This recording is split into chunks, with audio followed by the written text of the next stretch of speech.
ईशानां जगतोऽस्य वेङ्कटपतेर्विष्णोः परां प्रेयसी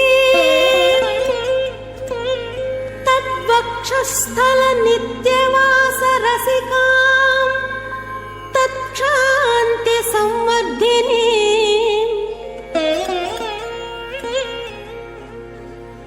पद्मालङ्कृतपाणिपल्लवयुगां पद्मासनस्थां श्रियम् वात्सल्यादिगुणोज्ज्वलां भगवती वन्दे जगन्मातरम्।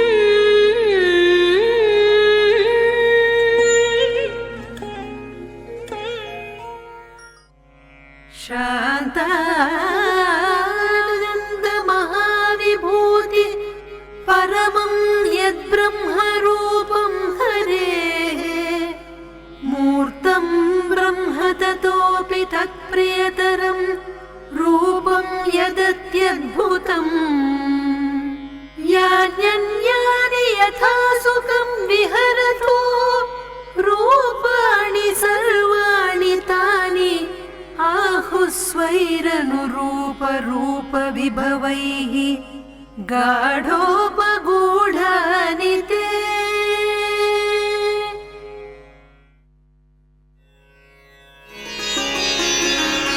ஓம் நமோ வெங்கடேசாய. பிரம்மோத்சவம் 6ஆம் நாள் திருவிழாவில் மாலையில் தங்கத்தேர் திவ்ய தரிசனம். திருச்சானூர் பிரம்மோத்சவத்தில் தனியான புகழ் இந்த தேர் திருவிழாவுக்கு உண்டு. சங்கு சக்கர சுவாமி தேவி வரும் தங்க சப்பரம் இதுவே, தங்க சப்பரம் இதுவே, தங்கமான தாயார் அமரும் ஆணிப்பொன் தேர் இதுவே, ஆணிப்பொன் தேர் இதுவே. ஸ்ரீதேவி உலகை காக்க எழுந்தருளும் அழகு. தேரில் வரும் தாயாரை தரிசித்தால் போதும், திரும்ப வந்து பிறக்காத முக்தி வந்து சேரும்.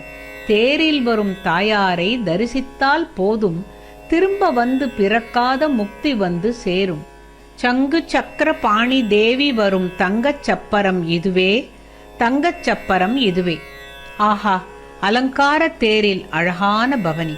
கிருஷ்ணருடைய தேர்ப்பாகன் தாருகன். தாருகன் சாரதியாக கம்பீரமான 4 குதிரைகள் பூட்டப்பட்ட தேர். சுக்ரீவம், ஷைப்யம், மேகபுஷ்பம், வலஹகம் என்பது இந்த 4 குதிரைகளின் பெயர்கள். மனிதனாக பிறந்தால் அவசியம் தேர் தரிசிக்க வேண்டும் என்பார்கள். பத்மாவதி திருமணம் என்ன ஆயிற்று? களை கட்டி விட்டது போலிருக்கிறதே. ஸ்ரீனிவாசனும் வெகு விமரிசையாக நாராயணபுரத்திற்கு புறப்பட்டான் என்று பார்த்தோம். பத்ம தீர்த்தத்தின் அருகில் இருந்து சுக மகரிஷியின் ஆசிரமத்தின் அருகில் திருமண ஊர்வலம் வந்தது. அப்பொழுது சுக மகரிஷி சுவாமி, தங்களை மணக்கோலத்தில் காண பல ஆண்டுகள் தவம் இருந்தேன். இன்றுதான் அதை நேரில் காண எனக்கு வாய்ப்பு கிட்டி இருக்கிறது. நீங்கள் அனைவரும் எனது ஆசிரமத்தில் விருந்துண்ட பின் செல்லலாமே என்று கேட்டுக்கொண்டார். ஸ்ரீனிவாசனும், மகரிஷியே, தாங்கள் பிரம்மச்சாரி, எங்கள் அத்தனை பேருக்கும் உங்களால் விருந்து படைக்க முடியுமா என்று கேட்டார். அதற்கு சுக மகரிஷி, சுவாமி, 14 உலகங்களும் தங்கள் கட்டுப்பாட்டில் உள்ளது.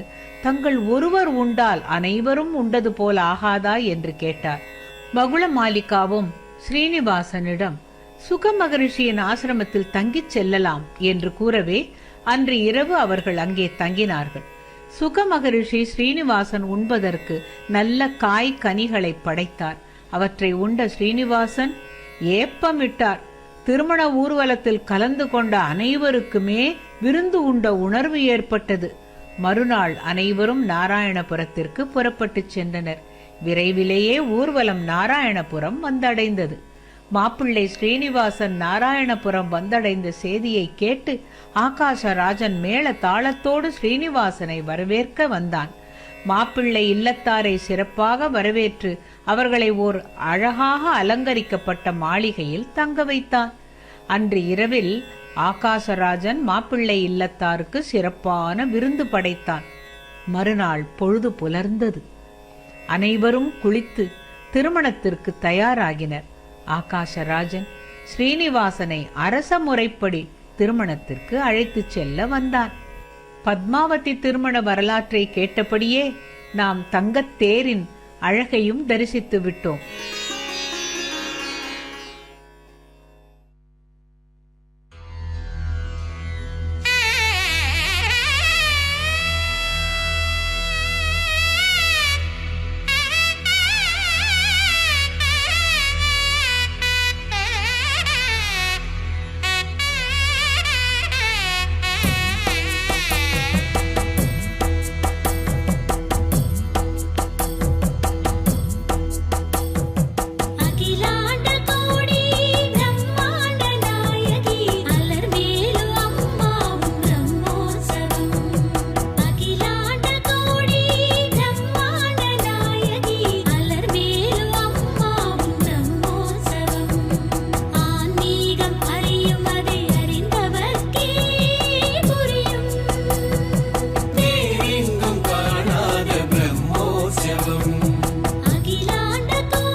ஸ்ரீமதே ராமானுஜாய நமஹா.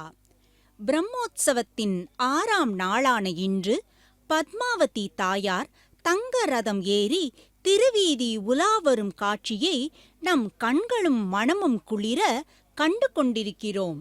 ஆண்டுக்கு 3 முறை மட்டுமேதான் ஹிரண்மயியான இந்த பத்மாவதி தாயார் தங்க ரதத்தில் பவனி வருவாள். வசந்த உற்சவத்தின் கடைசி நாளான வைகாசி பௌர்ணமி அன்றும், ஆவணி மாதம் வரலட்சுமி விரதம் அன்றும், பின் இதோ இந்த கார்த்திகை பிரம்மோற்சவத்தின் 6ஆம் நாளான இன்றும் ஸ்வர்ண ரதத்தில் உலா வருவாள் ஸ்வர்ணலட்சுமியான நம் தாயார். தாயாரின் அம்சமான பெண்கள் மட்டுமே இழுக்கும் சிறப்பான தேர் இது. திருக்கண்டேன் பொன்மேனி கண்டேன், திகழும் மறுக்கண் அணி நிறமும் கண்டேன் என்றாரே பேயாழ்வார். அப்படி திருவை பொன்மேனி கொண்டவளை இதோ பொன்றதத்தில் நமக்காக எழுந்தருளி காட்சி கொடுத்து கொண்டிருப்பவளை நன்றி பெருக்கோடு பார்த்து கொண்டிருக்கிறோம். 1000 இதழ்கள் கொண்ட தங்கத் தாமரையில் அவதரித்தவள் இன்று தங்க ரதம் ஏறி நம்மோடு தங்க, நம் ஹிருதய கமலத்தில் தங்கி நமக்கெல்லாம் தொடர்ந்து தம் அருள் மழையை பொழிய திருவீதி உலா வந்து கொண்டிருக்கிறாள். அலர்மேல் மங்கை தாயார் சாக்ஷாத் ஆனந்த நிலையானின் தயை ஸ்வரூபம். திருமலையப்பனின் திருமார்பில் வியூக லக்ஷ்மியாக இருப்பவளே திருச்சானூரில் பத்மாவதி தாயார் என்றும், அலர்மேல் மங்கை எனும் திருப்பெயர்களில் அர்ச்சாமூர்த்தியாக கொலுவீற்று சர்வ லோகங்களையும் கட்டி காத்து கொண்டிருக்கிறாள். பிரம்மனால் நடத்தப்படும் பிரம்மோற்சவத்தில் ஸ்வர்ண ரதத்தில் ஸ்வர்ணலட்சுமியான தாயாரை சேவித்துக் கொண்டிருக்கிறோம். நான்முகன் திருச்சானூரில் 2 தீபங்களை ஏற்றி வைத்ததாகவும், அத்தீபங்கள் இன்றும் பிரகாசிப்பதாகவும் ஐதீகம். இதோ நாம் பார்த்து கொண்டிருக்கும் ஒவ்வொரு சக்தியின் ஸ்வரூபத்திலும் அப்படித்தானே அந்த தீபம் பிரகாசமாய் ஒளிர் வீசிக் கொண்டிருக்கிறது. இவ்வுலகில் உள்ள ஒவ்வொரு வீட்டிலும் இல்லத்தரசிகளின் வடிவில், புனிதமான பெண்களின் வடிவில், செல்வத்தின் வடிவில் ஒளிமயமாக வீற்றிருக்கின்றாள் தாயார் என்று புராணங்கள் குறிப்பிடுவது போல, இதோ இங்கே நாம் பார்த்து கொண்டிருக்கும் ஒவ்வொரு பெண்மணியின் ரூபமாக இருப்பவள் நிச்சயம் அதோ அந்த பத்மாவதி தாயாரேதான். ஸ்ரீ வைஷ்ணவ தர்மத்தில் பெருமாளை விடவும் தாயாருக்கே எப்பொழுதும் ஏற்றம் அதிகம். ஸ்ரீ என்ற சொல் சாக்ஷாத் ஸ்ரீமன் நாராயணனின் பட்ட மகிழ்ச்சியாம் இத்தாயாரையே குறிக்கின்றது. அம்மா தாயே, வேறு ஒரு புகழும் இல்லாது உன் திருவடிகளில் சரணடைகிறேன் என்று நாம் அவளது திருவடிகளை சரண் அடைந்தோமானால் மனம் நெகிழ்ந்து நம்மை அரவணைத்து நம்மை காப்பாற்றியே தீருவாள் இதோ ஸ்வர்ண ரதத்தில் வரும் இந்த தாயார். நாளை காலை சூரிய பிரபை வாகனத்தில் தாயார் சேவை சாதிக்கப் போகிறாள் அல்லவா? நாளை தன்மீது பவனி வர இருக்கும் பத்மாவதி தாயாரை இன்றே பணிவன்புடன் சேவித்து மகிழும் மாலை கதிரவனை பார்க்கிறோம். அந்த கற்பூர ஆரத்தியில் கூட அந்த கதிரவனின் ஒளிதான் பட்டுக்கொண்டிருக்கிறது இப்பொழுது. தாயே, என் ஒளி நீ தந்ததல்லவா? என்னுள் இருந்து நீ அல்லவா இவ்வுலகத்திற்கே ஒளி ஊட்டுகிறாய் என்று தாயாரை பணிந்து நிற்கும் மாலை கதிரவனோடு நாமும் தாயாரின் திருவடியை தொழுவோம். பழவினை நீக்கும் பசும் நிறத்தாளை பத்மாவதி தாயின் தாளினை பணிவுடன் பணிந்திடுவோம். இதோ பசும் போர்வை போர்த்த அந்த கஜங்கள் கூட தாயாரின் வருகைக்காக, ஸ்வர்ணரதத்தில் ஏறி வரும் தாயாருக்காக இதோ கம்பீரமாக நடைபோட்டு கொண்டிருக்கும் அந்த அழகை பார்க்கிறோம் அல்லவா? ஸ்வர்ண ரதத்தில் திருவீதி உலாவரும் திருமகளின் ரதத்தை வடம் பிடித்து இழுக்கும் ஸ்திரீகளை பார்த்தவாறே பஞ்சஸ்திரீ ரத்னங்களையும் நினைவில் கொள்வோம். சீதா, தாரா, அகல்யா, மண்டோதரி, திரௌபதி, பஞ்சகன்யா ஸ்மரே நித்யம் சர்வ பாப விநாசனம். ஸ்வர்ணரத தரிசனமும் 5 உத்தம ஸ்திரீ ரத்தினங்களின் ஸ்மரணமும் நிச்சயம் நம் அனைவரது வாழ்விலும் தாயாரின் பரிபூரண கிருபா கடாட்சத்தை பெற்று தரும் என்பதில் சந்தேகமே வேண்டாம். வைணவ சம்பிரதாயமே மகாலட்சுமியை முன்னிட்டுதான் அவளுடைய நாதனிடம் இருந்துதான் தொடங்குகிறது. அதனால்தானே திருமால், திருவடி, திருக்கோலம் என எல்லாவற்றிலும் திருவாகிய தாயாரை முன்னிட்டே நாம் சொல்கிறோம். முதலில் ஆச்சாரிய தனியனை சொல்லும் பொழுது கூட தாயாரை முன்னிட்டே லக்ஷ்மி நாத சமாரம்பாம் நாதயாமுன மத்தியமாம் அஸ்மத்தாச்சாரிய பரியந்தாம் வந்தே குரு பரம்பராம் என்று சொல்லியே அனைத்து வழிபாடுகளையும் தொடங்குவோம். ஸ்வர்ண ரதத்தில் பவனி வரும் இந்த ஸ்வர்ணலக்ஷ்மியிடம் நாம் என்ன கேட்க வேண்டும் தெரியுமா? நீங்காத செல்வம் நிறைந்தேலோரெம்பாவா என்றாளே ஆண்டாள். அப்படி நீங்காத செல்வமான உன் திருவருளை திருமகளே நீயே எம் உள்ளத்தில் இருத்திவிடு என வேண்டி நிற்போம். நீங்காத செல்வம் என்பதே தாயாரின் கிருபா கடாட்சம்தானே. பணம், புகழ் போன்ற மற்ற செல்வங்கள் காலப்போக்கில் நீங்கிவிடும். நம் காலம் போகிற வரையில் நீங்காமல் நிலைத்திருக்கக்கூடிய செல்வம் தாயாரின் திருவருளே. எவ்வளவு செல்வம் தருவதாக இருந்தாலும் மானுடம் பாடேன் என்று சுவாமி தேசிகன் வைராகியமாய் இருந்தார். வைராகிய பஞ்சகம் என்றே பாடியிருக்கிறார் அவர். வித்யாரண்யர் சுவாமி தேசிகனை ராஜ சம்ஸ்தானத்திலே வந்து இருக்கும்படியாக கேட்டு ஒரு ஓலை அனுப்பினாராம். அதற்கு என்ன பதில் எழுதினார் தெரியுமா சுவாமி நிகமாந்த மகாதேசிகன்? ஒரு பூமி, அந்த பூமியின் மூலையிலே ஒரு 100 கூறு போட்டால் அதில் ஒரு பாகம். அதை பரிபாலனம் பண்ணுவதாலேயே தான் சக்கரவர்த்தி என்று கர்வம் கொண்டிருக்கிறான் ஒருவன். அப்படிப்பட்டவனை இந்திரன் என்றும் சந்திரன் என்றும் சொல்ல வேண்டுமா? ஒரு சாமானியனை குறித்து நான் பேசவே மாட்டேன். பின் யாரை சொல்லுவேன் என்றா கேட்கிறீர்கள்? பரம ஏழை குசேலன். தன்னிடம் இருந்த கிழிந்த துணியில் பகவான் கிருஷ்ணருக்கு பிடிக்குமே என்று பரம பிரேமையோடு கிருஷ்ணருக்கு அவல் எடுத்துக்கொண்டு போனானே குசேலன். ஒரு பிடி அவளுக்காக சமஸ்த ஐஸ்வர்யத்திற்கும் அவனை எஜமானன் ஆக்கினாரே பரமாத்மா. நீங்காத செல்வம் என்பது எம்பெருமானும் தாயாரும் கொடுப்பது மட்டுமே. மீதி யார் கொடுத்தாலும் செல்வம் குறையும், நீங்கும். அப்படிப்பட்ட குறைவில்லாத செல்வம் என்பதே அன்று குசேலருக்கு கிடைத்தது. இதோ இந்த யானைக்கும் தினம் தினம் கிடைத்துக் கொண்டே இருக்கிறது. அந்த தேவாதி ராஜனை வரதராஜ பெருமாள் என்கிற தனம் என்னிடம் இருக்கிற பொழுது இந்த தனமெல்லாம் எதற்கு? எதற்கும் பிரயோஜனமில்லை. ஆகையால் ராஜ சமஸ்தானத்துக்கு வரமாட்டேன் என்று சொல்லிவிட்டார் சுவாமி தேசிகன்.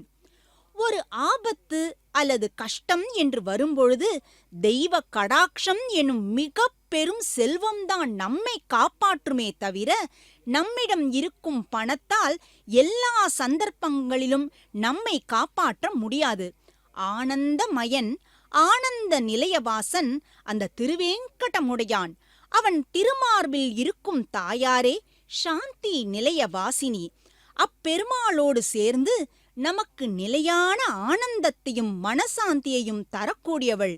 என்றும் நம்மை பற்றியே, நம் நலனை பற்றியே சிந்தித்துக் கொண்டிருப்பவள் சாக்ஷாத் இதோ இந்த பத்மசரஸில் உதித்த இந்த பத்மாவதி தாயாரேதான்.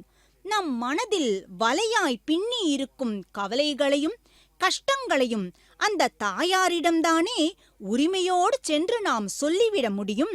அந்த குறைகளை தயை கூர்ந்து கேட்டு தம் நிறைவான திருவருளால் நம்மை சந்தோஷப்படுத்தி சந்தோஷமடைபவள் இந்த தாயார்தானே.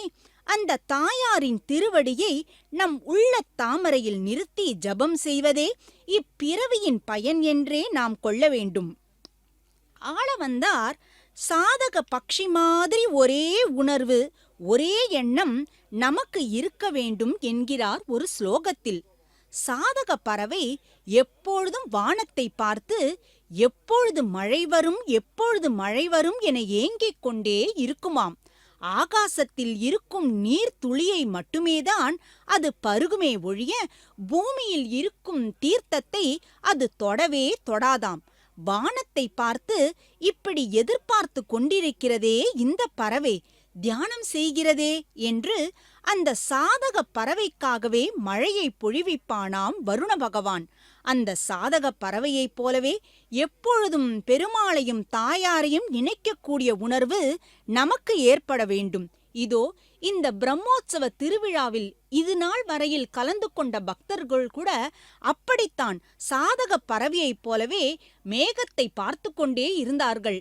வருணா, மழை எப்பொழுது நிற்கும்? இந்த பிரம்மோற்சவ திருவாகனங்கள் எல்லாம் ஜோராக நடக்க வேண்டுமே என்று தியானித்தபடியே வானத்தை எதிர்பார்த்து பிரார்த்தித்துக் கொண்டே இருந்தார்கள். அவர்கள் செய்த பிரார்த்தனை எல்லாமே அந்த வருண பகவானின் காதில் கேட்டுவிட்டு மழை நின்றுவிட்டது போலும். அந்த பெருமாளும் தாயாரும் எல்லாவிதமான பந்துவாக எனக்கு எப்பொழுது ஆவார்கள்? அவர்களின் திருவடி தாமரைகளை எப்பொழுது என் சிரசிலே வைத்துக் கொள்வேன்? இதெல்லாம் எப்பொழுது நடக்கப் போகிறது, எப்பொழுது கிடைக்கும் என்று நினைத்துக்கொண்டே நாம் இருக்க வேண்டும் என்கிறார் சுவாமி ஆளவந்தார். அமரகோசம் என்றொரு நூலில் தாயாரின் திருப்பெயர்களை சொல்லும் பொழுது லக்ஷ்மிஹி பத்மாலயா பத்மா, கமலா ஸ்ரீஹி ஹரிப்ரியா, இந்திரா லோக மாதா, மாநமா மங்கள தேவதா, பார்கவி லோக ஜனனி, க்ஷீரசாகர கன்யா என்று அழகாய் அன்பாய் ஸ்தோத்திரம் செய்கிறது. அழகிற்கும் அன்பிற்கும் இலக்கணமாய் லட்சணமாய் இருப்பவள் இந்த லக்ஷ்மி தேவி தாயேதானே. பிராட்டியை பற்றி வேத பாகமான ஸ்ரீ சூக்தத்தில் 15 ரிக்குகள் திருமகளின் தனித்தன்மையை தெரிவிக்கின்றன.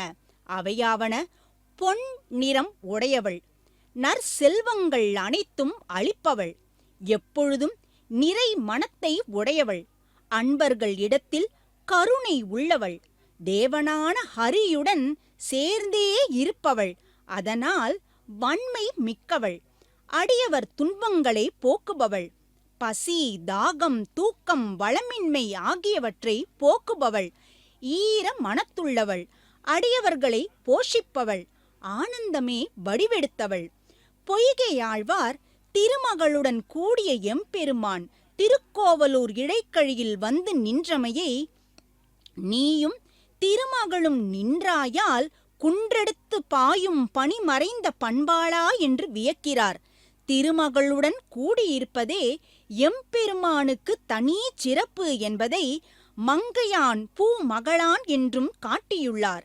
பேயாழ்வாரோ கரிய மேகம் போன்ற பெருமாள் திருமேனியில் பொன்னிறமுடைய திருமகள் உறைந்திருப்பது மேகத்தில் மின்னல் தோன்றுவது போல் உள்ளது என்பதை பொலிந்திருண்ட கார்வானில் மின்னே போல் தோன்றி மலிந்து திருவிருந்த மார்பன் என்று அருளி செய்திருக்கிறார். பிராட்டி எப்படியெல்லாம் அவதாரம் செய்திருக்கிறாள்? பரம்பொருளான எம்பெருமானுக்கு அடையாளமாக லட்சணமாக இருப்பவள் சாக்ஷாத் இந்த மகாலட்சுமி தாயாரே தானே. பெருமாளின் 5 நிலைகளான பர, வியூக, விபவ, அர்ச்சா, அந்தர்யாமி ஆகிய அனைத்து நிலைகளிலும் பெருமாளோடு சேர்ந்து இருந்து நம்மை எல்லாம் குளிர குளிர கடாட்சித்துக் கொண்டே இருக்கிறாள் இந்த தாயார். பரநிலையில், அதாவது பரமபதத்திலே எம்பெருமானுக்கே கடாட்சத்தை புரிகிறாளாம் மகாலட்சுமி. பரமபதநாதனாக பெருமாள் உலகை சிருஷ்டித்து காத்து பின் தேவைப்படும்போது சம்ஹரித்துக் கொண்டிருக்கிறான். அப்படி பெருமாள் உலகத்திற்காக செய்யப்படும் காரியங்கள் எப்படி நடக்கின்றன என்றால், ஸ்ரீஸ்தவத்தின் முதல் ஸ்லோகத்தில் கூரத்தாழ்வான் சாதிக்கிறார், தாயே, எல்லாம் உன் கண் அசைவை பார்த்தே பொறுத்தே நடக்கிறது என்று.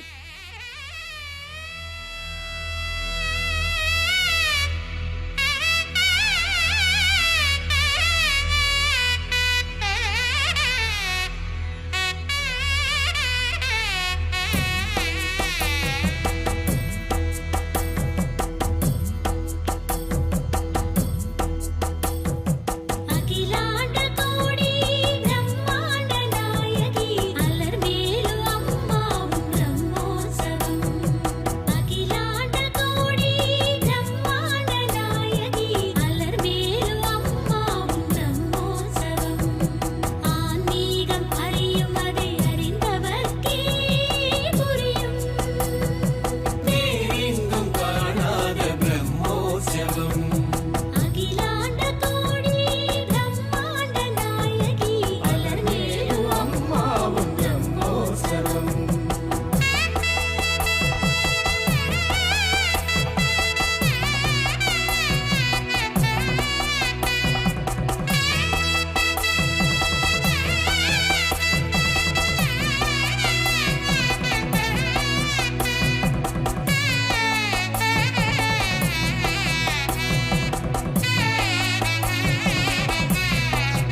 நிலையில் தாயாரின் கடாட்சம் எப்படி செல்கிறதோ அதை பார்த்துதான் எம்பெருமான் உலக விஷயங்களை செய்கிறார் என்கிறார் கூரத்தாழ்வார்.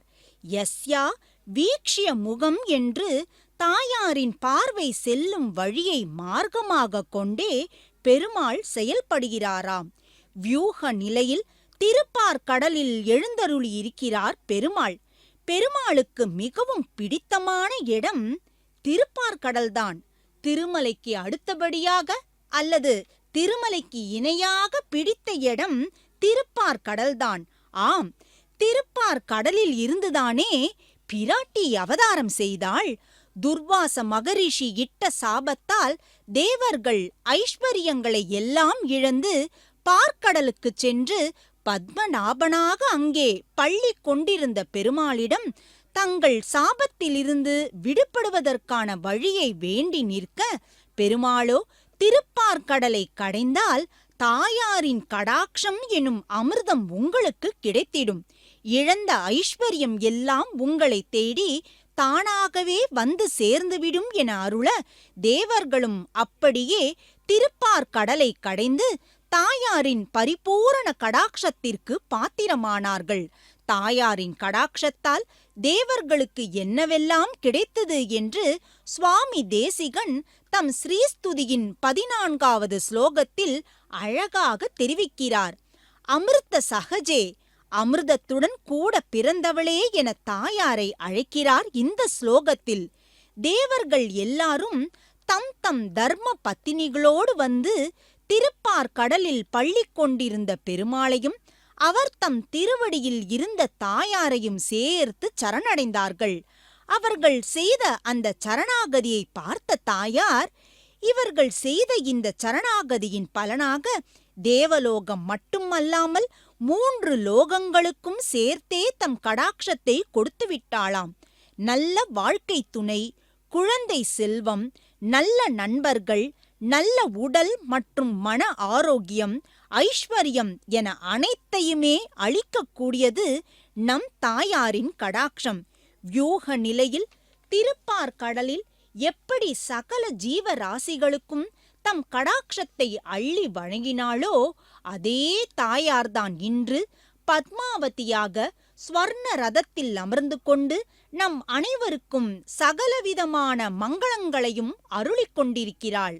இனி விபவம் என்ற அடுத்த அவதார நிலையில் தாயார் யாரை எப்படி கடாட்சித்தாள் என்று அவளுடைய அந்த கற்பூர ஆரத்தியை தரிசனம் செய்து கொண்டே அனுபவிப்போம். விபவ நிலையில் பூமாதேவியாக வராக பெருமாளோடு எழுந்தருளியிருக்கிறாள் தாயார். தாயாரின் கடாட்சம் என்பது ஆனந்த கடல் அல்லவா?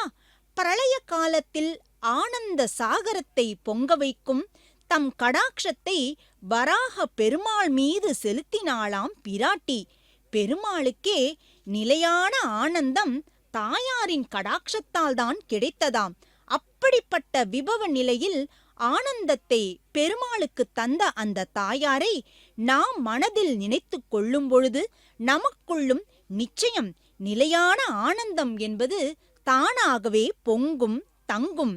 இன்றும் அப்படித்தானே பக்தர்கள் அனைவருக்கும் அளப்பரியா ஆனந்தத்தை அள்ளி அள்ளி வழங்கிக் கொண்டிருக்கிறாள் இந்த அலர்மேல் மங்கை தாயார். அடுத்தது அந்தர்யாமி நிலை, அதாவது நம் உள்ளத்தில் இதயத்தின் உள்ளே இருக்கும் நிலை. அழகான தாயாரின் அந்த திருமுக மண்டல தரிசனம் கிடைத்துக் கொண்டிருக்கிறது. நடாதூர் அம்மாள் தாம் சாதித்த ஒரு ஸ்லோகத்தில் எம்பெருமான் அந்தர்யாமியாக எல்லா பிரம்மாண்டங்களுக்கும் சராச்சரங்கள் அனைத்துக்குள்ளேயும் அணுவுக்குள் அணுவாக எல்லார் உள்ளங்களிலும் யோகிகளின் ஹிருதயங்களிலும் வீற்றிருக்கிறார் என்கிறார். அப்படி உள்ளுக்குள் உரைகின்ற பெருமாள் தனியாகவா வீற்றிருக்கிறார் என்றால் நிச்சயமாக இல்லை, தாயாரோடு சேர்ந்தே வீற்றிருக்கிறார். அப்படி அந்தர்யாமியாக நமக்குள் இருக்கும் இந்த அலர்மேல் மங்கை என்ன செய்கிறாள் தெரியுமா?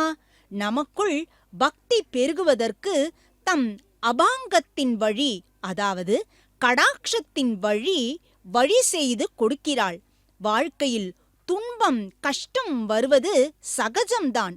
அப்படி நமக்கு துன்பம் வரும்பொழுதெல்லாம் யார் யாரிடமோ சென்று புலம்பாமல் இந்த தாயாரை மனதில் நிறுத்தி நாம் ஒரு நொடி தியானித்தால் போதும், அந்தர்யாமியாய் நமக்குள் இருக்கும் இந்த தாயார் பெருமாள் மீதும் தாயார் மீதும் நமக்கு இன்றியமையாத பக்தியையும் நம்பிக்கையையும் நமக்குள் விதைத்து நம்மை நிச்சயம் துன்பத்திலிருந்து துரிதமாக விடுபட வைப்பாள். நிலவுக்கே குளுமையை நன்கொடையாய் வழங்கும் நீல நயனங்கள் இத்தாயாரின் நீல நயனங்கள் அல்லவா? அந்த நயனங்களின் வழி குளுமையான அருளை அவள் வாரி வாரி வழங்கிக் கொண்டிருக்கும் பொழுது நம் வாழ்க்கையில் துன்பம் என்பது கூட சட்டென்று விலகிவிடும்தானே.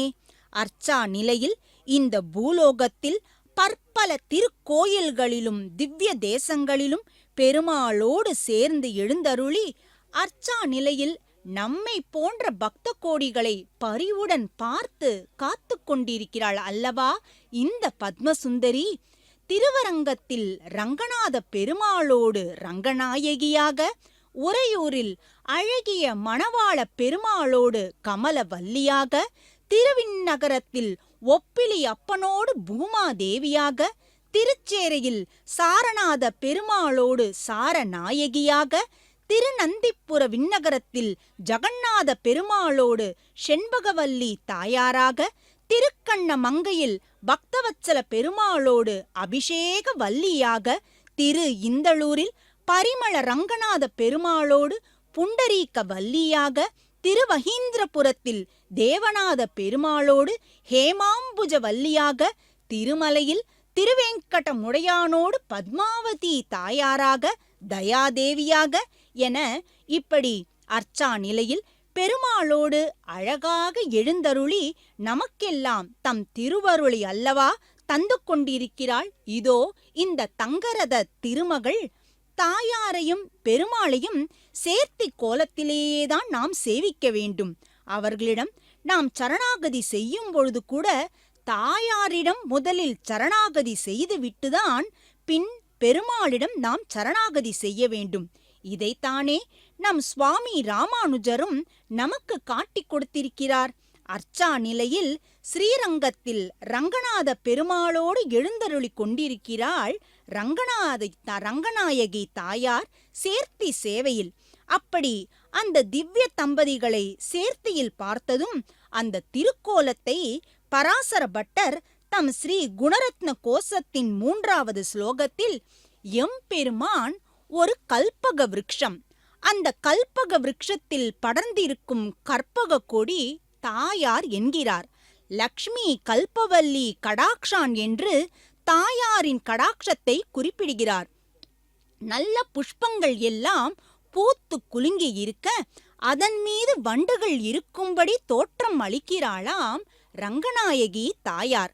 தாயாரின் திருமேனி என்பது அவ்வளவு அழகாக புஷ்பங்கள் போல இருக்கிறதாம். இதோ இந்த தங்கரதத்தில் கூட இன்று பார்க்கிறோம் எவ்வளவு அழகான வித்தியாசமான புஷ்பங்கள் கொண்டு அந்த தங்கரதத்திற்கு அழகாக தோரணம் போல் அமைத்திருக்கிறார்கள் என்று.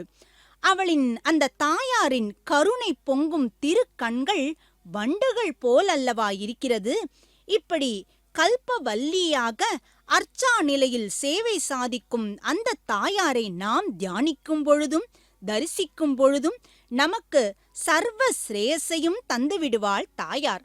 சுவாமி ஸ்ரீ நிகமாந்த மகாதேசிகன் தம் தயாசதகத்தின் 6வது ஸ்லோகத்தில் சமஸ்த ஜனனீம் வந்தே சைத்தன்ய ஸ்தன்ய தாயினீம் ஸ்ரேயசீம் ஸ்ரீனிவாசஸ்ய கருணாம் இவர் ரூபினீம் என்று இந்த உலகம் முழுமைக்கும் தாயாக உள்ளவளும் ஸ்ரீனிவாசனின் கருணையே வடிவம் எடுத்தது போன்றவளும் அவனிடத்தில் நாம் ஈடுபட வேண்டும் என்ற ஆவல் உண்டாக ஞானம் என்னும் தாய்ப்பாலை நமக்கு அளிப்பவளும் ஸ்ரீனிவாசனுக்கே சிறப்பை அளிப்பவளும் ஆகிய அலர்மேல் மங்கையை வணங்குகிறேன் என்கிறார். நாம் திருமலைக்கு சென்று ஸ்ரீனிவாசனை சேவிக்க அவன் அருகே செல்லும்பொழுது நம்மிடம் உள்ள குற்றங்களை அந்த திருமலையானின் கண்களில் படாமல் நப்பெண்ணை பிராட்டி மறைத்து விடுகிறாள். இதனையும் மீறி ஸ்ரீனிவாசனின் கண்களில் நமது குற்றம் தென்பட்டுவிட்டால் பூமாதேவி அதனை பொறுத்து கொள்ளுமாறு செய்து விடுகிறாள்.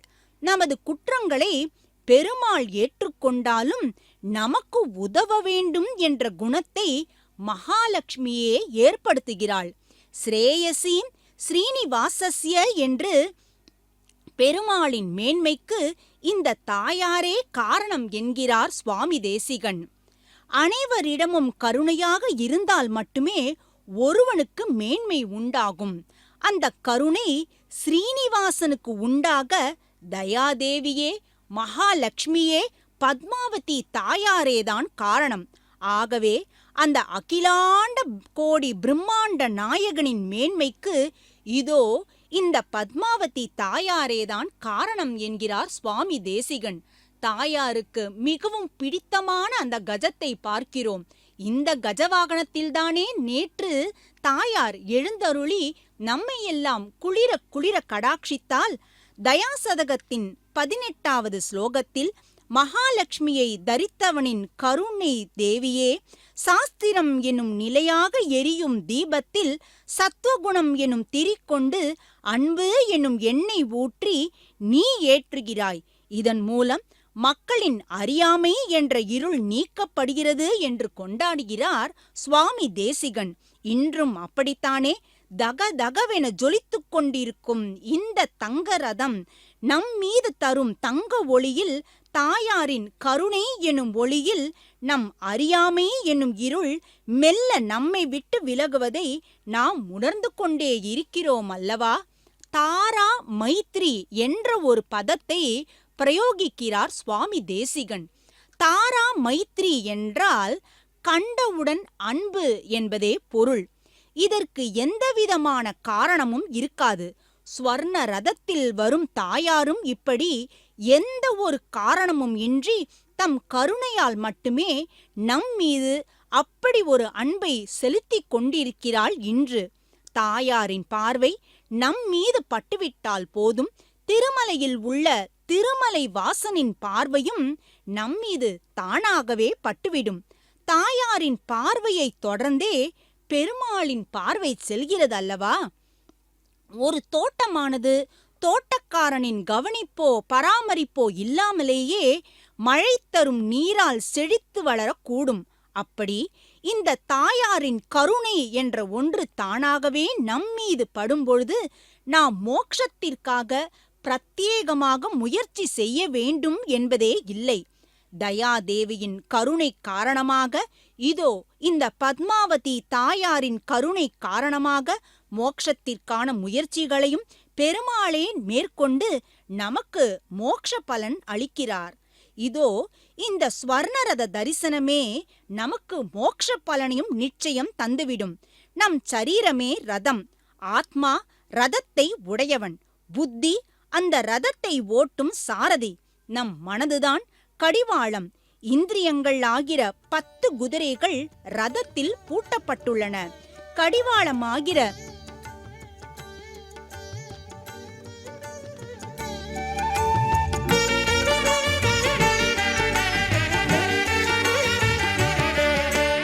லக்ஷ்மி வாராயன் இல்லமே, லக்ஷ்மி வாராயன் இல்லமே, ஆலாழி செல்வி வரலக்ஷ்மி வாராயன் இல்லமே, ஆலாழி செல்வி வரலக்ஷ்மி வாராயன் இல்லமே.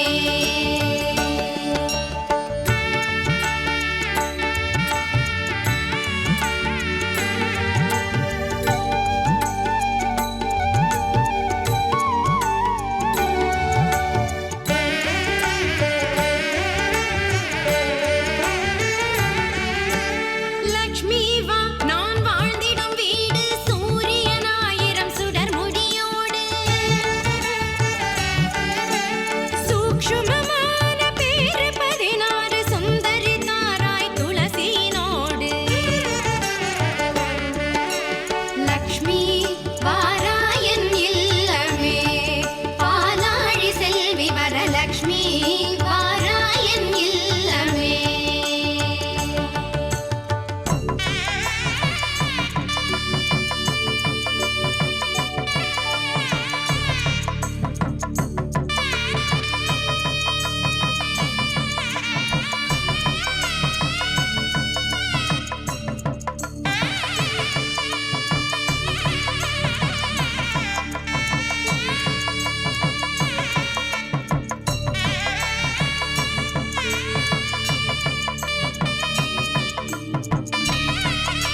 நம் சரீரமே ரதம், ஆத்மா ரதத்தை உடையவன், புத்தி அந்த ரதத்தை ஓட்டும் சாரதி, நம் மனம்தான் கடிவாளம்.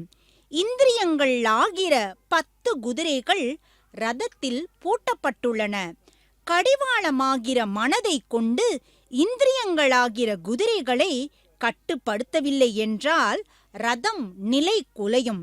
ரதம் நிலை குலைந்தால் ரத்தியாகிற ஆத்மாவும் கெட்டுப்போவான். இந்திரியங்களை அடக்கிவிட்டால் எல்லோரும் நமக்கு நண்பர்கள்.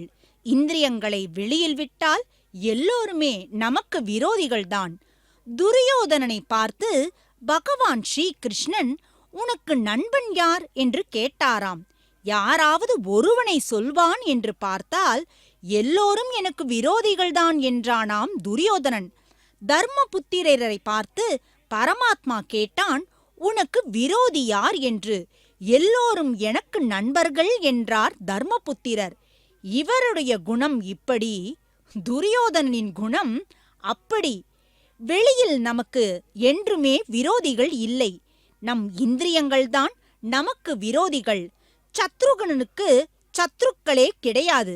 ஏனென்றால் இந்திரியங்களை அடக்கினான் சத்ருக்னன். ஆஞ்சநேயனும் இந்திரியங்களை அடக்கினவன். ஜிதேந்திரியன் என்றே அவனுக்கு பெயர். தாயாரின் கடாட்சம் அனுகிரகம் என்பது நமக்கு கிடைத்தால் மட்டுமே இந்திரியங்களை வென்றவர்களாக நாம் மாற ஆரம்பிப்போம். லக்ஷ்மியின் பரிபூர்ண சம்பந்தம் பெற்ற இளைய பெருமாள் என்கிற லக்ஷ்மணனும் ஜிதேந்திரியன். லக்ஷ்மணோ லக்ஷ்மி சம்பன்னகா அல்லவா? இதோ அழகான திருகோபுர தரிசனத்தை ஒரு நிமிடம் முன்பு பார்த்தோம். வைகுண்டத்தில் ஆதிசேஷனாக கைங்கரியம் செய்து பெருமாள் ராமராக அவதாரம் செய்தபொழுது அவருக்கு கைங்கரியம் செய்ய வேண்டும் என்ற ஒரே ஆசையில் லக்ஷ்மணராக அவதாரம் செய்தவர் அல்லவா அவர்? லக்ஷ்மி சம்பன்னகா என்றே வால்மீகி ராமாயணத்தில் லக்ஷ்மணரை பற்றி கூறுகிறார். அந்த கைங்கரியத்தின் செல்வத்தை உடையவர் லக்ஷ்மணன்.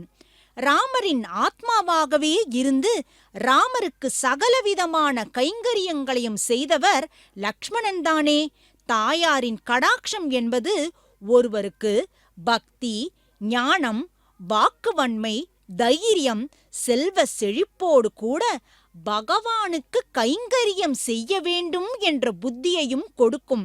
அதே போல கைங்கரியம் செய்வதற்கான வாய்ப்பையும் நிச்சயமாக நமக்கு நல்கும். தாயாரின் பிரம்மோற்சவ விழாவிலே கைங்கரியம் செய்யக்கூடிய யானைகளையும் குதிரைகளையும் காளைகளையும் கலைஞர்களையும் என அனைவருமே தாயாரின் பரிபூர்ண கடாட்சத்திற்கு ஆளான பாக்கியசாலிகளே. தாயாரிடம் இருந்து பெற்ற கைங்கரிய ஸ்ரீ எவ்வளவு உயர்வானது! ராமாயணத்தில் ராமரும் சீத்தையும் வனவாசத்திற்கு புறப்படும் பொழுது லக்ஷ்மணர் ராமரையும் சீத்தையையும் சேர்த்து வணங்கி தானும் அவர்களோடு வனவாசத்திற்கு வர ராமர் அனுமதி தர வேண்டும் என பிரார்த்திக்கிறார். சீத்தையை புருஷகாரமாக கொண்டு சரணாகதி செய்கிறார். கைங்கரிய சித்தி ஏற்பட தாயாரின் கடாட்சம் தேவையல்லவா? சீத்தையின் கடாட்சத்தால்தான் லக்ஷ்மணருக்கு அந்த திவ்ய தம்பதிகளுக்கு கைங்கரியம் செய்யக்கூடிய பெரும் பாக்கியம் கிடைத்தது. வனவாசத்திற்கு புறப்படுவதற்கு முன் தம் தாயான சுமித்ரையை வணங்குகிறார் லக்ஷ்மணர். அப்பொழுது சுமித்ரை லக்ஷ்மணரை பார்த்து, லக்ஷ்மணா, ராமரை உன் தந்தை போல நினைத்துக்கொள், சீத்தையை என்னைப் போல நினைத்துக்கொள். நீ சென்று இருக்கப் போகும் அந்த வனத்தை அயோத்தியாவாக நினைத்துக்கொள் என்று வாழ்த்துகிறாளாம். சுமித்ரா தேவியின் இந்த வாழ்த்துக்கு உள் அர்த்தம் உண்டு என்று கூறுவர் பெரியோர். லக்ஷ்மணா, ராமர் அந்த மகா விஷ்ணுவேதான் என்பதை அறிந்து கொள். சீதா மாம் வித்தி, அதாவது அவள் சாக்சாத் மகாலட்சுமியேதான் என்பதை தெரிந்து கொள். அந்த வனமோ ஸ்ரீ வைகுண்டமேதான். தாயாருக்கும் பெருமாளுக்கும் சேர்த்து முழு அர்ப்பணிப்போடு நீ சேவை செய் என்று வாழ்த்தி அனுப்புகிறாள். தன் தாயாரின் வாக்குப்படியே நடந்து கொண்டாராம் லக்ஷ்மணர். லக்ஷ்மணரின் மீது மாத்ரு வாத்சல்யத்தை அல்லவா காண்பித்தாள் சீதாதேவி. இதோ இந்த தங்கரதத்தில் மீண்டும் ஒரு கற்பூர ஆரத்தி தரிசனத்தை பார்த்தோம். சீதாதேவியின் திருவடியை மட்டுமே பார்த்து கொண்டு சேவை செய்தாராம் இளைய பெருமாள். நாஹம் ஜானாமி கேயூரே நாஹம் ஜானாமி குண்டலே. ராவணனால் கவர்ந்து செல்லப்பட்ட சீதையை தேடி ராமர் சென்று கொண்டிருந்த பொழுது சுக்ரீவன் சில அணிகலன்களை கொண்டு வந்து ராமரிடம் காண்பிக்க, ராமர் அருகில் இருந்த தம் சகோதரனான லக்ஷ்மணனிடம், லக்ஷ்மணா, அரக்கனால் கவர்ந்து செல்லப்பட்ட மைதிலி அணிந்திருந்த அணிகலன்களை பார் என்று கூற, அதற்கு லக்ஷ்மணனோ, சீதா பிராட்டி காதுக்கு போட்டுக்கொள்ளும் ஆபரணம் எனக்கு தெரியவே தெரியாதே, கழுத்துக்கு போட்டுக்கொள்ளும் ஆபரணமும் எனக்கு தெரியாதே, திருவடியில் போட்டுக்கொள்ளும் ஆபரணம் சீதா பிராட்டியின் உடையதே என்று ஒரு கட்டத்தில் சொல்கிறார். அப்படி தாயாரின் திருவடியில் சரணாகதி செய்ததால் அன்றோ இந்திரிய நிகிரகம் என்பது சித்தித்தது ராமரின் அனுஜனான அந்த லக்ஷ்மண பெருமாளுக்கு. கனக ரதத்தில் ஏறி கனக லக்ஷ்மியாய் ஜொலித்துக் கொண்டிருக்கிறாள் தாயார். ஸ்வர்ண சாயை உடையவன் எம்பெருமான் என்கிறது வேதம். அதாவது பகவானின் திருமேனியும் இந்த திருமகளின் திருமேனியைப் போலவே பொன்மயமாக இருக்கிறதாம்.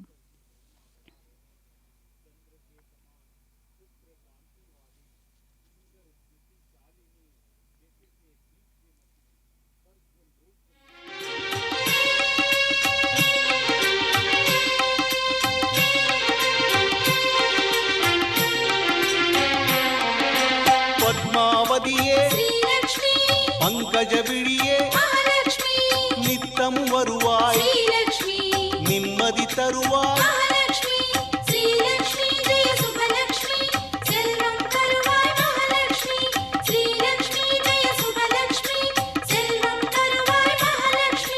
தனங்கள் தருவாய் ஸ்ரீதனலக்ஷ்மி மனதில் நிறைவாய் மங்களம் தருவாய்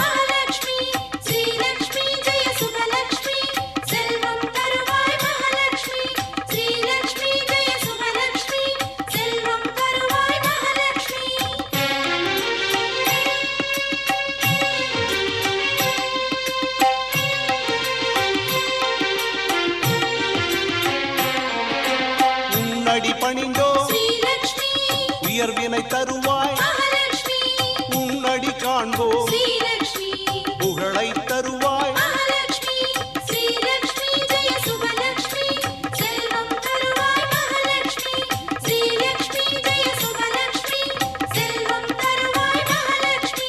அலர்மேல் அமரும் அன்பை பொழியும் சிலை வடிவான க்ஷீரசாகரி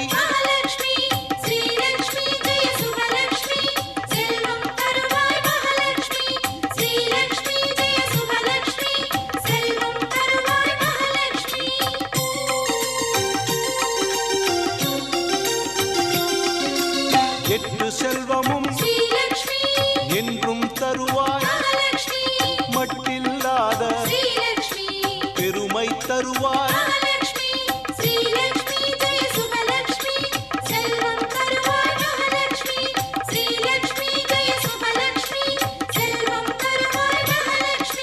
செல்வத்திருவே செங்கமலமே உள்ளம் நிறைவாய் உடனே வருவாய்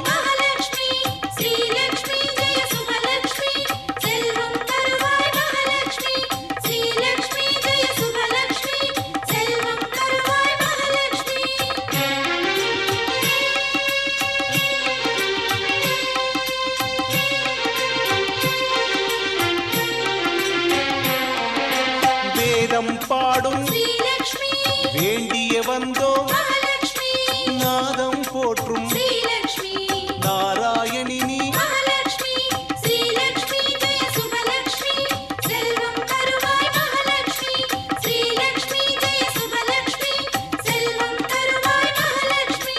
காலகாலமாய் கருணை செய்திடும் வந்தோம் ஸ்ரீலக்ஷ்மி கண் திறந்தருள்வாய் மகாலட்சுமி ஸ்ரீலக்ஷ்மி ஜெய சுபலக்ஷ்மி செல்வம் தருவாய் மகாலட்சுமி ஸ்ரீலக்ஷ்மி ஜெய சுபலக்ஷ்மி செல்வம் தருவாய் மகாலட்சுமி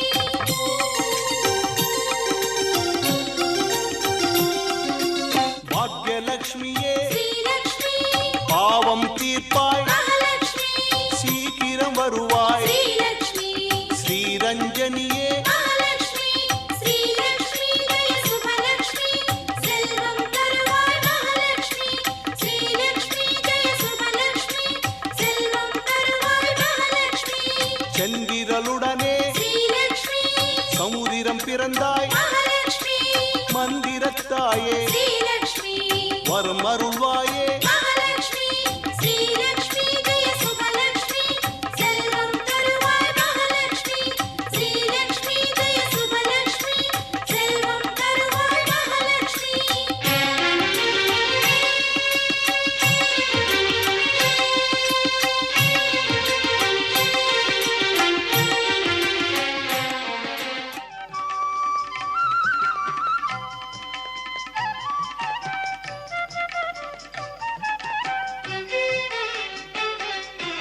ಎತ್ತರೆಯಾರ ತುಲಿಮೆ ಕುಯಿಂತುಲಾಲ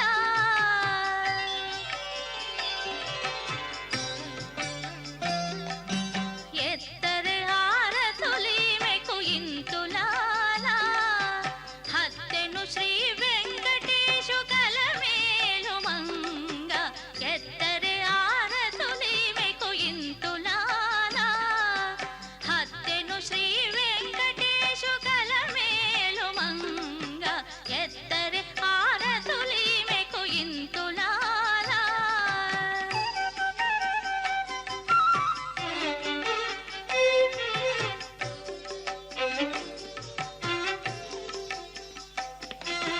ಹರಿಹುರಮ್ಮು ಪೈ ಸೊಮ್ಮು திருவே நம் இல்லம் வருவாயே திருமாலின் மருவே திருவேங்கடத்தான் மார்பினில் இருப்பாள் திருவரங்கத்தான் பாதத்தில் இருப்பாள் அழகிய சிங்கன் மடியினில் இருப்பாள் அழகிய ராமன் அருகினில் இருப்பாள் காலையில் மலரும் கமலத்தில் இருப்பாள் மாலையில் ஏற்றும் விளக்கினில் இருப்பாள் பாலினை கொடுக்கும் பசுவினில் இருப்பாள் பக்தர்கள் வாழ்வில் அருள்மழை பொழிவாள் தங்க ரதத்தில் பவனி வருவாள் தனத்தினை தருவாய் தானியமும் தருவாய் தைரியமும் தருவாய் சுகத்தினை தருவாய் மழலைகள் தருவாய் மகிழ்ச்சியும் தருவாய் மாதவமுடனே மோட்சமும் தருவாய் பங்கஜ லோச்சனி பரம கல்யாணி பார்கவியே என்னை காத்தருள்வாய் எங்களை காத்தருள்வாய் நீயே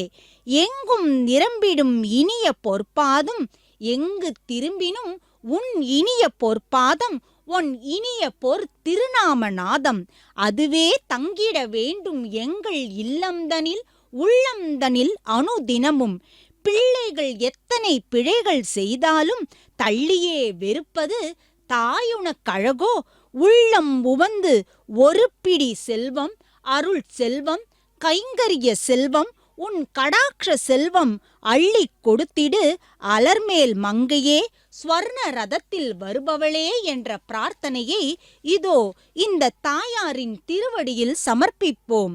ஹிரண்ய வர்ணாம் ஹரிணியும் அல்லவா இந்த தாயார்? ஸ்வர்ண சாயை உடையவள்தானே இந்த தாயார்? அந்த தாயார் எம்பெருமானோடு நித்தியவாசம் செய்து கொண்டிருப்பதால் அவளுடைய வண்ணம் பெருமாளுக்கும் வந்துவிட்டதாம். வால்மீகி ராமாயணத்தில் சீதா பிராட்டி ஹனுமாரிடம் என் பர்த்தாவின் தங்கம் போன்ற திருமேனி வாட்டமுறாமல் இருக்கிறதா என்றே கேட்கிறாளாம். ராகவனுக்கும் தங்கம் போன்ற திருமேனி என்றே கேட்கிறாள் அல்லவா சீதாதேவி? தங்க ரதத்தில் தங்கமயமானவளை தரிசிக்கும் பெரும் பேற்றினை பெற்றோம் நாம் இன்று SVBC சேனலின் வழியாக.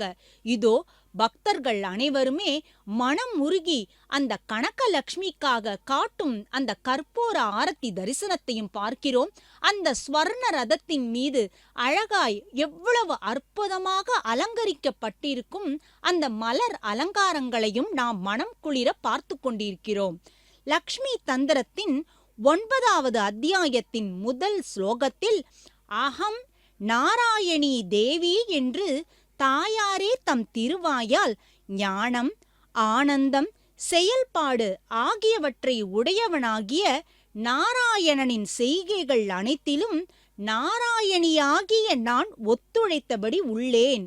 எனக்கும் ஞானம், ஆனந்தம், செயல்பாடுகள் ஆகியவை உள்ளன என கூறும் தாயார் தொடர்ந்து எந்த ஒரு காலத்திலும் இடத்திலும் பெருமாள் இல்லாமல் நான் மட்டுமே இருப்பதில்லை. இதே போன்று நான் இன்றி பெருமாள் இருப்பது என்பதும் இல்லை என்கிறாள்.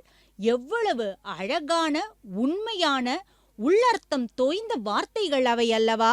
ஜென்ம சக்கரத்தில் சுழன்று கொண்டிருக்கும் நாம் அந்த சுழலில் மாட்டிக்கொள்ளாமல் இருக்க வேண்டுமென்றால் தாயாரின் கழலினை பற்ற வேண்டும். இதோ அழகான அந்த திருமகள் கொலுவீற்றிருக்கும் அந்த திருக்கோயிலின் திருகோபுர தரிசனத்தை பார்த்து கொண்டிருக்கிறோம். தாயே, உன் திருவடியே சரணம், உன் திருவடியே சரணம். மங்களம் மங்களம் மங்களம். நித்யஸ்ரீ நித்யமங்கலம், நித்யஸ்ரீ நித்யமங்கலம்.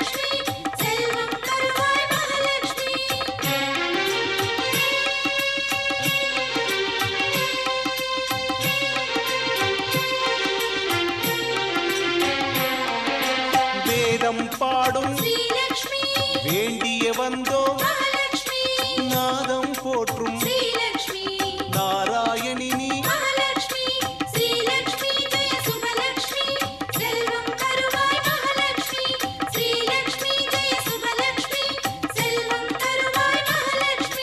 காலகாலமாய் கருணை செய்திடும் காலடி பணிந்தோம் கண் திறந்தருள்வாய்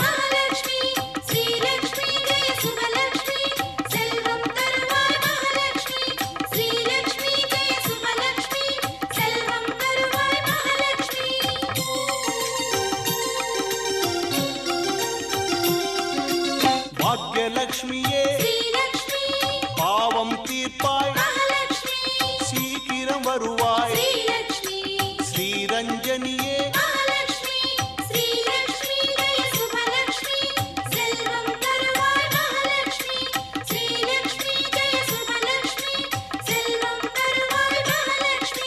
செந்திரலுடனே சமுதிரம் பிறந்தாய் மந்திரத்தாயே வரும் அருள்வாயே